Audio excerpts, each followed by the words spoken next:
in the study that I have done for the university, I could notice by talking to a lot of different homeless people in different towns, and based on the research that has been done up until that day in literature, theoretically, there were a lot of different ideas around how homeless people would adapt or basically find their own way within that system of newspaper reproduction. Let's call it that way, newspaper reproduction.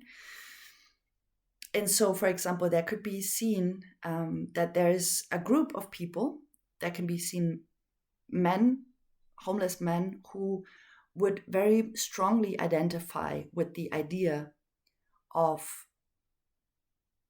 the newspaper being a true purpose in their life, which offers them not only stability through the financial gains that might come out of it, but more so a time frame in which they would set up meetings with other people to discuss articles, a way to become creative again, a way to become okay from a societal perspective or perception, and to have an easier access to contact other people through that work. So it has a lot of great benefits. And some of the homeless men would highly identify with that newfound role as a homeless person. And they would do it very wholeheartedly. They would feel a lot of pleasure out of it. They would feel a lot of purpose for their own life out of it. And they would be really eager to provide their time, their creativity, their efforts into that project. So that's for one group of the homeless people. At the same time, there can be found another group of homeless people who would strongly disapprove that whole process, because they would feel that they don't want to be declared as homeless people writing newspapers, because they would feel, to them it would feel like a reduction of their individuality, by basically reducing them to their status of homelessness.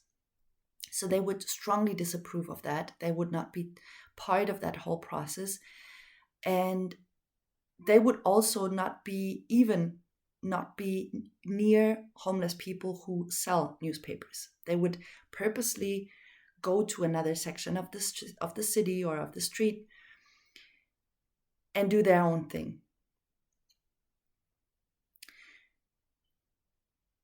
And at the same time, others would do a mixture of both.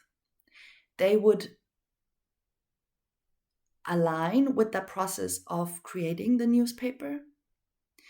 They would prepare themselves for selling them on the streets. They would even have a specific outfit they would wear for that day. And at the other days within their lives, they would look, talk, and behave differently than they would do when they're in this role of selling a newspaper. So what I found interesting about that is that basically for all three groups, and there were other groups as well, but I don't mention them right now in this for the purpose of this video, but all of those three groups had their way in kind of finding their own way to deal with homelessness in regards to the newspaper.